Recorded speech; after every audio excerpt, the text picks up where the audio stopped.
Hello and welcome to this video. In this video, we're going to be talking about how to build your 1-minute elevator pitch for your coaching, consulting, or agency business. Have you ever been to a networking event where they ask people to explain and introduce what they do or introduce themselves, and there's this one or two people who just goes on a long rant, on a long ramble, talking about all the things they do, and at the end of the day, after you heard them, you're still not quite sure what they really do and how they can add value to you. You don't want to be that kind of person in networking meetings. And as a business owner, you are always selling yourself, and it's very, very crucial that you have a market dominating position, as I like to call it, or a 1-minute elevator pitch that can really clearly articulate the value you can bring to other people so that they can then come to you and ask for your help solving their problems, which is exactly what you want. So in this video, I'm going to be sharing with you the simple templates you can use to build your own elevator pitch, or as I like to call it, a market dominating position. And of course, I'll be sharing some examples of how to use this in practice and generally how to think about positioning yourself for success as a business owner. By the way, my name is David. I run a marketing agency where I generate leads for high-ticket coaches, consultants, and agency owners. So without further ado, let's dive in. So the formula for building your elevator pitch or market dominating position is actually quite simple, and it comes in sort of like three structures. So the first part is who you help. The second part is how you help them, what you do for them, the dream outcome you get them. And then the third part is how you help them get to that dream outcome. So I help X kind of person generate Y type of outcome using Z kind of method. So for example, as a marketing agency owner myself, my elevator pitch will be I help high-ticket coaches, consultants, and agency owners fill up their calendars with more qualified appointments using the ACE method. And once you've heard that, you can understand very, very precisely how I can help you, who I can help, how I can help you, and the method to which I use to help you. And that is very, very crucial that you understand the structure. So I help X kind of person. So when you're defining the type of person you help, the more detailed you can be about who that person is, the better it is. So for example, if you say I help moms, well, that's not very detailed. But if you say I help new moms, so these are people who just had their kids, then you know that exactly that is a lot more precise. So the more detailed you can be about the niche of who you help, the better.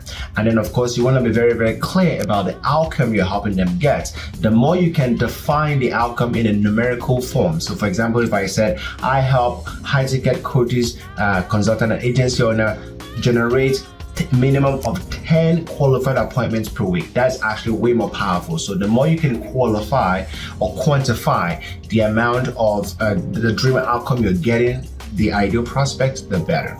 And of course, you want to talk about the method, how you do it. Now, usually I always recommend coining a method or coining some sort of proprietary position statement for that method you do. So for example, for me, I say, I help you get this result, this outcome, which is 10 appointments or more per week on your calendar using the ACE method. And that is a great way to do that. Now, that's just one part of the equation when it comes to crafting your elevator pitch. The second part is actually telling a story. That's how you can really communicate your value and leave an impression to people. And here's how to approach telling a story once you've actually shared your positioning statements. So what you want to do is you want to start by talking about a problem, and then you want to then talk about a solution, and then you want to then talk about the value you can bring to the prospect. So here's how I would approach it, when it comes to my own offer. So when I'm talking about a problem, the first thing I would say is, hey, I started out as a business coach actually. And when I was coaching my clients, I found that the biggest problem that most of my clients came to me to solve was a lack of qualified appointments on their calendars consistently. And that was a problem for my clients.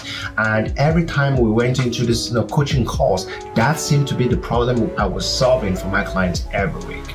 And then the second part of the story is you want to talk about a solution. So here's what that would look like. So I would say something like, once I discovered that this was a recurring problems with all of my clients, I wanted to find a solution that was scalable, that was predictable, and that was not too expensive to help my clients actually fill up their calendars with more qualified prospect and meetings so that they can actually start generating revenue in their business. And what we did was we did LinkedIn automation, and that was the exact solution I was able to come up with for my clients to really help them get results. So basically what we did was we used LinkedIn to find the ideal prospect. We combined that with a couple of software to use automation to begin conversations, and then we had a framework to track all of that and to convert all of those conversations into actual meetings. And because of the system and the software we used for this, it was way more predictable, it was way more scalable, and it helped my clients generate more appointments on their calendar. And we had so much success because there were a lot of people who were being referred to me that I could not do one-on-one coaching anymore, and I had to move my business more into an agency model where we did a done for you service, and that way I was not exchanging my hours for dollars anymore, and that's why we're agency now. So basically what I did here was I talked about the problem, and then I talked about the solution to the problem of my ideal client. So the last part of telling the story is then talking about the value you can then bring to people. So basically what that would look like is, so I can help you if you're a high ticket coach, consultant, or agency owner.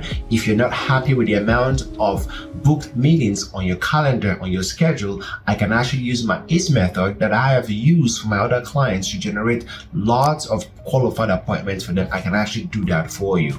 If you're interested in hearing more about that, let me know. You can drop something in the comments, or you can DM me, or whatever action I want them to take, I can then share that with them. So just to recap, the way to tell stories after you've made your elevator pitch is to start out with a problem, because people can identify with the problem, and if they're having the problem, if you're telling the story about a problem, then they will resonate and really identify with that problem. Then you want to talk about a solution to that problem that you've identified, and you want to give an example of how you were able to solve that problem for someone else, and then you want to then have sort of a call to action by showing them value. So you want to say something like, by the way, if you're having this problem, I can use my solution and my approach and my method to solve the problem that we've identified for you. And that's basically how you want to have your elevator pitch set up. So to recap everything we've talked about in this video, number one is it's very crucial that you have an elevator pitch, a one sentence elevator pitch, which I also call your market dominating position. And basically is I help X person, and you want to really define that niche of who you help